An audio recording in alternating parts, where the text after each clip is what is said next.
shit's about to get real and harder for most Americans. Well, at least 9 million of them.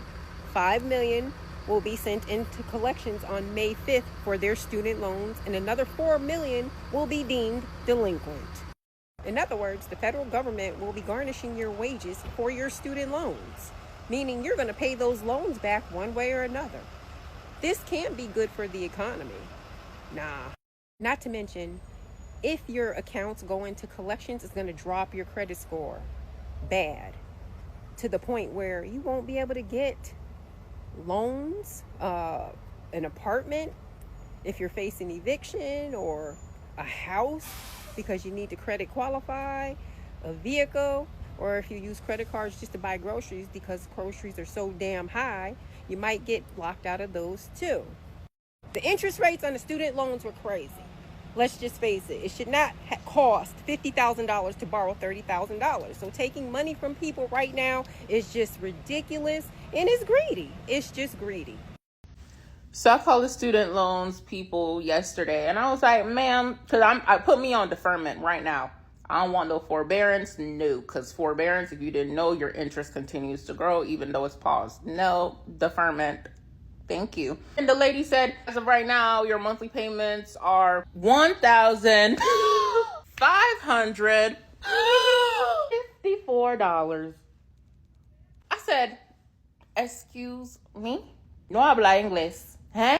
So then I said, this is a recorded line, right? She said, yes, ma'am, it is. I said, give me a second. Shh.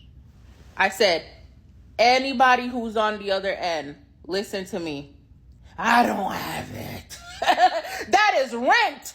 $1,554. I said, damn, they greedy, huh? They couldn't just make that 54 cents? Like, dollars? I said, that is rent. I don't have it. I don't have it. I will not have it.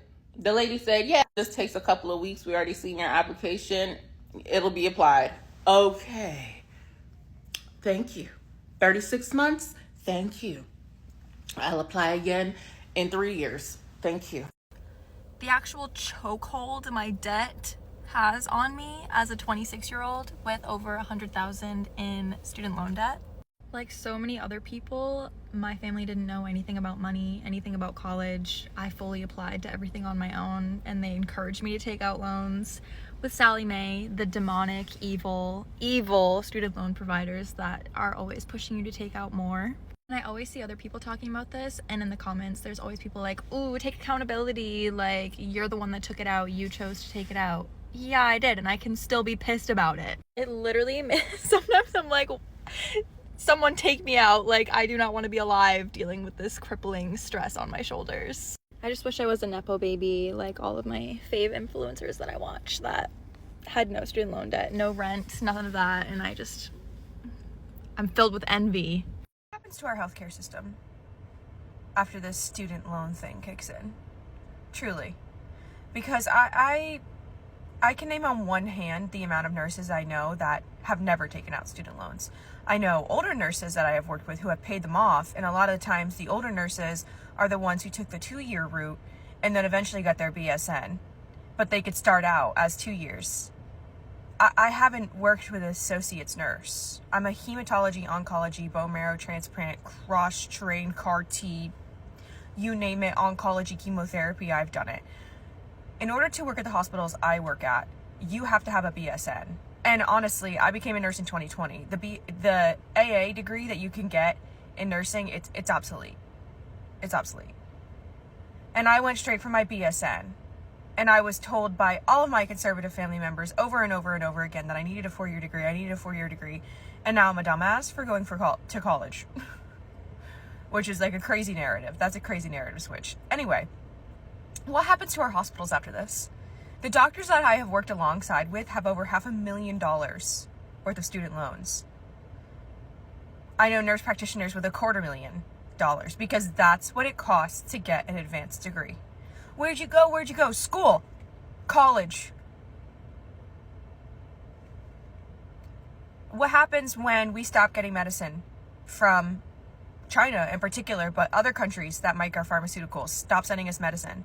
What happens when Medicare and Medicaid get so crushed that we literally can't take those patients anymore? And then your healthcare workers are going bankrupt. What happens to our hospital systems then? Is no one paying attention to that? Healthcare workers have some of the highest student loans, and they're not going to be able to pay them back with their wages, because that's another thing. We're underpaid. We're underpaid. Resident doctors start out making $60,000 a year. Nurses have salaries that are still. I was offered last year a position for $32 an hour as a highly accredited, highly specialized nurse. Those wages could have not met what my student loan burden would be after this kicks in. I mean, what are we doing? We're going to literally crash our healthcare system through doing this. Like, you would think it'd be something else, but no. It's not pulling NIH research. It's not pulling the medicine. It's not ruining Medicare, Medicaid. No. It's going to be the fact that your healthcare workers are going to go bankrupt and have to find elsewhere to work because they're not going to be able to make ends meet. I mean, come on, people. Someone to tell me more about this income-driven repayment plan being suspended on May 5th. Because whoever is making these decisions clearly does not care about American people or citizens at all.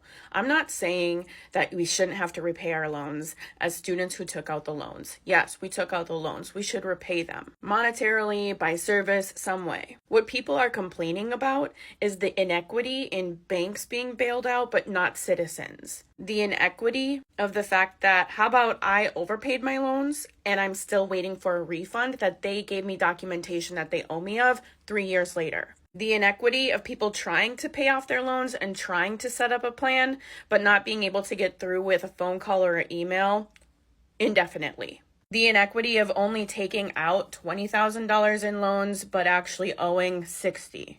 So if people on an income-driven repayment plan, which is supposed to help alleviate the cost so that you can actually still live, buy groceries, pay your rent, but people are going into default because even that's too much in this economy. And now you're taking that away, which increases the price owed from like $200 a month to some people $1,000 or $2,000 a month. $2,000 a month is a paycheck. It is an entire paycheck. For me, I know that it's more than a paycheck for a lot of people. The government doing this, whether it's a manufactured crisis or not, is literally saying a big F you to over 5 million Americans. We want you homeless and dependent on us. Honestly, the next step is probably debtor's prison. Can't pay your school loans? Go to jail. Shocker, with prison being a money-making system, who's getting rich off that? They gotta fill the beds somehow.